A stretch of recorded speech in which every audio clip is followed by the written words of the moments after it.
the moment he stood just inches from me saying nothing. And yet everything in his eyes begged me not to walk away. That's when I knew this wasn't just another business trip. Welcome to Vows and Betrayals, the channel where we share real stories of emotional crossroads, forbidden connections, and the silent choices that shape our lives. If stories like these move, you take just a few seconds to subscribe and support the channel. Your presence and encouragement are what help us keep sharing the stories that matter. Now, let me take you back to the very beginning, to the moment I landed in Lisbon, not knowing I was about to meet someone who would shake something loose inside me I thought was long gone. Lisbon greeted me with the kind of light that makes everything feel a little softer, like the city itself was exhaling. Golden streets, chipped tile facades, the slow hum of old trams rattling by. It was all so worn, and yet alive. I had been on more business trips than I cared to count. London to New York, Frankfurt, Singapore. Same stiff smiles, same recycled panels, same hotel rooms that could have been copy-pasted from one continent to another. This time was different. I was here for an innovation forum. 4 days of discussions, presentations, strategic mingling. I had packed the usual black dresses, modest heels, my polished, I'm still sharp at 46 smile. And yet, as the plane descended and the city stretched below me, like a faded oil painting, I felt something unexpected stir. Not excitement, not dread. Something quieter. Like the first note of a song you haven't heard in years, but still remember. I'd been married for 19 years. Comfortable, predictable. We shared groceries, taxes, long silences at dinner. Nothing was wrong. But I hadn't felt truly seen. Not in a long time.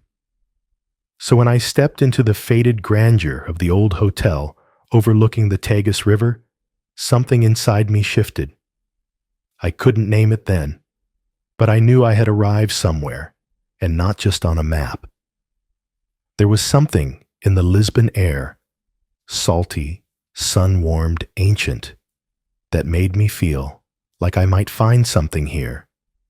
Or maybe remember something I'd forgotten. He spoke with the kind of calm that didn't need to raise its voice to be heard.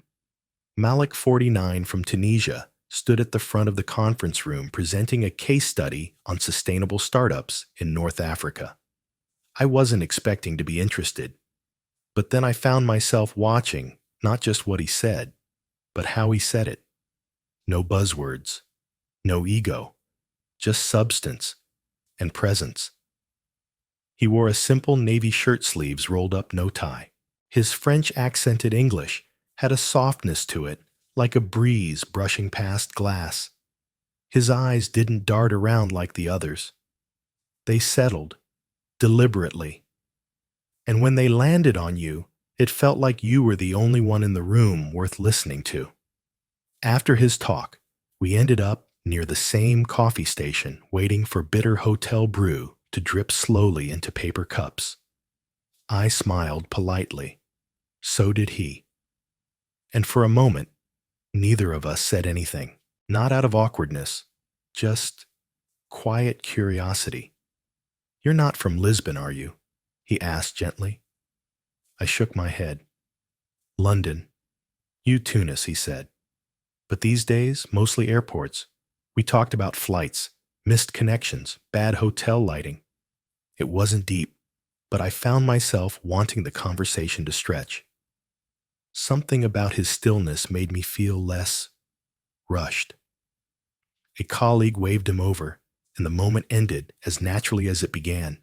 But that night, walking the hotel hallway in my flats, the sound of my own footsteps echoing softly, I caught myself thinking about him.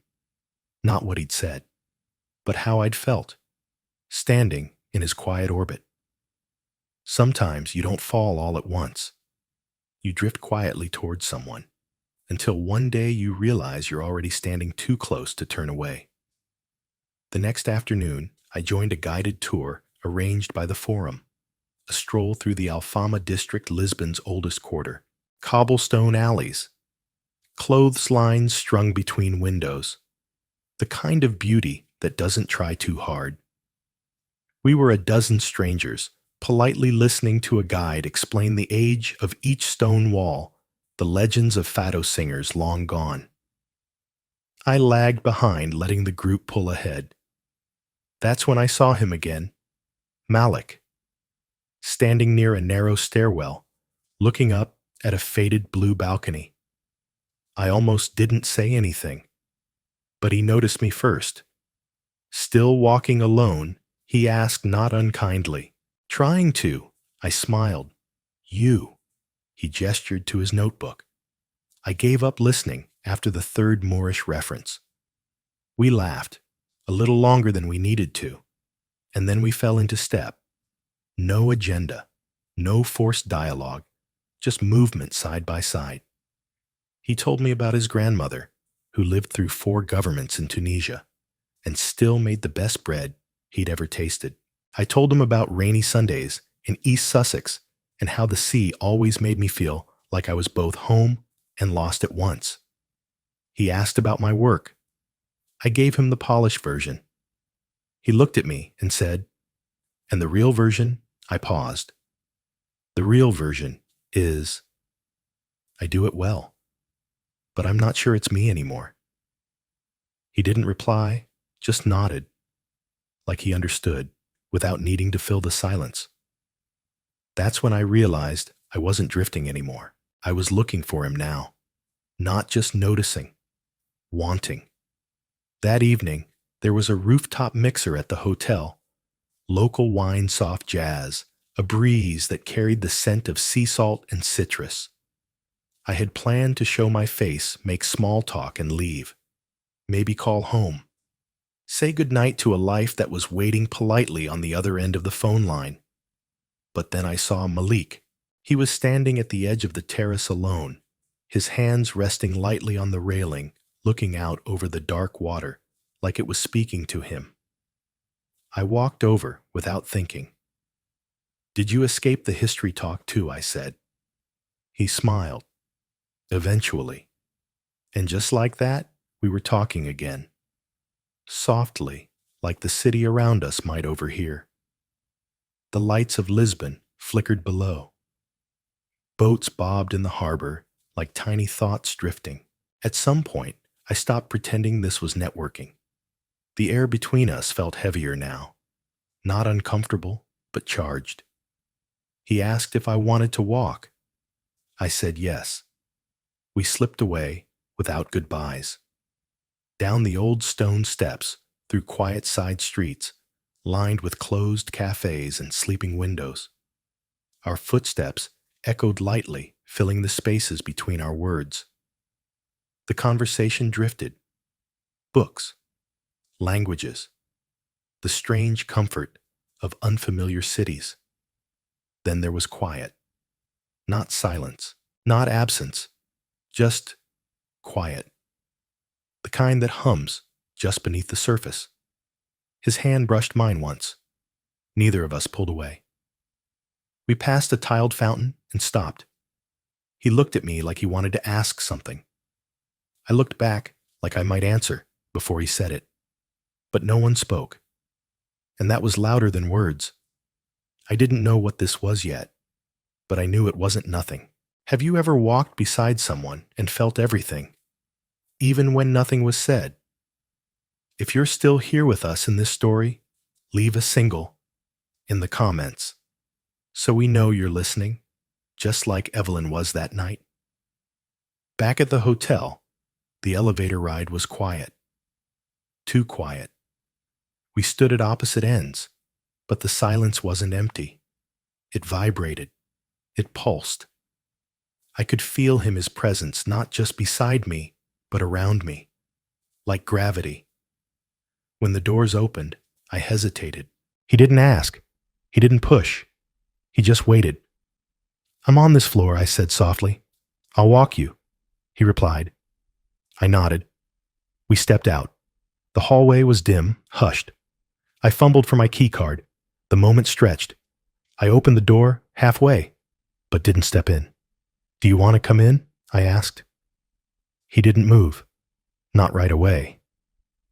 "Then do you want me to?" I didn't answer. Not with words. I walked in. Left the door open behind me just a crack. Seconds passed. Then a shadow. The door clicked softly shut. He stood there. Still. I turned toward the window. The lights of Lisbon glittered outside a million flickers, like the inside of my chest. Neither of us moved. Minutes or seconds. Then finally, footsteps.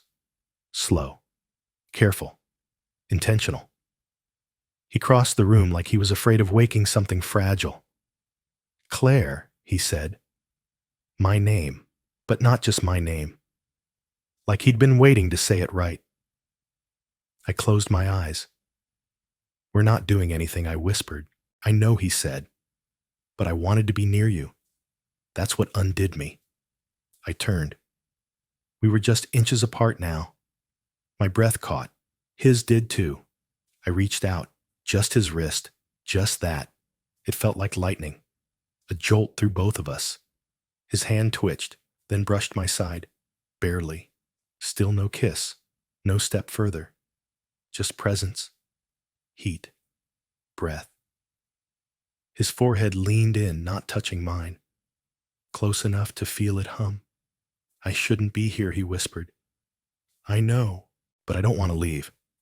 "I know." The tension was unbearable now. Every nerve in my body screamed, "Now, do it, cross the line."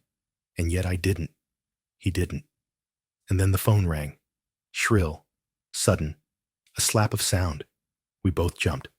I turned away, stumbled to the phone. "Hello, the front desk." A reminder about my shuttle. Nothing urgent, but everything shattered. When I turned around, he was standing there still, but already leaving. "I should go," he said. I didn't stop him. He opened the door halfway, paused. "I don't regret coming in," he said, "even if I should." Then he left, and I stood there, door still, open, heart wide open. Sometimes the loudest part of the story comes after the moment is over, in the stillness, in the waiting, in the not knowing. I didn't sleep. The bed felt too big, too cold. I hadn't changed out of my dress. The only sound in the room was the low hum of the air conditioner and the echo of everything that almost happened. The sun crept in too gently the next morning, like it knew. Golden stripes crawled across the carpet while I stared at the ceiling motionless. I wasn't thinking about what I should have done, or what I shouldn't have.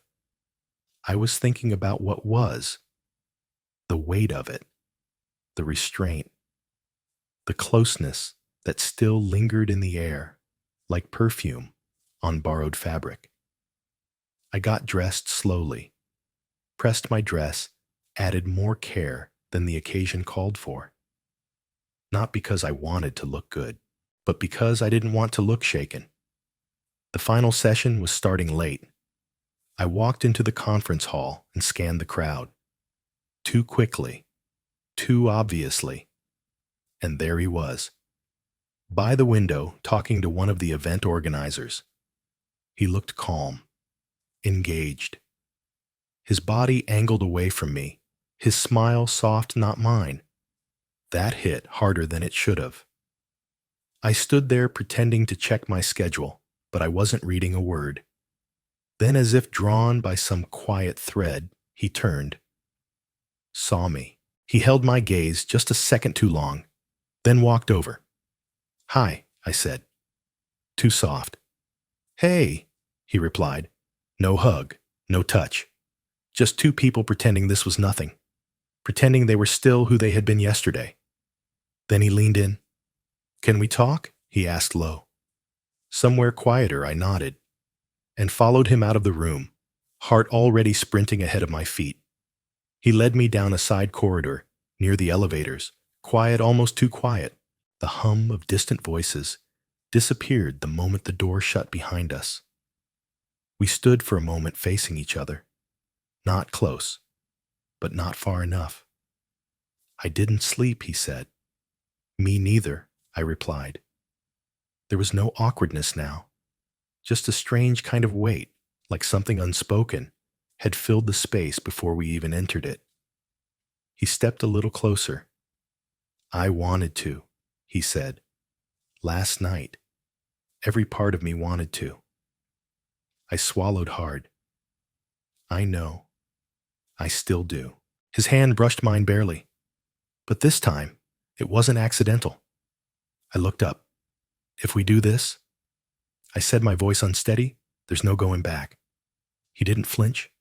"I know." Our eyes locked. And for a second, the world faded. The hallway, the conference, the marriages, all of it. There was only this moment, and the unbearable possibility inside it. But he didn't move, and neither did I, because sometimes choosing not to act takes more courage than surrendering. He exhaled slowly. "You make me feel like the man I wish I was." I didn't say anything, just reached up and smoothed the sleeve of his jacket. Not affection, not permission, just something between apology and gratitude. And then Claire. I turned. It was my boss standing at the end of the corridor, clipboard in hand, brows furrowed. "We're leaving early," he said. "Shuttle's waiting." I stepped back as if caught in the middle of something I couldn't explain. Malik didn't move. He didn't have to. His eyes followed me as I walked away, slow and deliberate, like every step was made of glass. Just before I turned the corner, I looked back. He was still standing there, still watching, still holding the line neither of us would cross.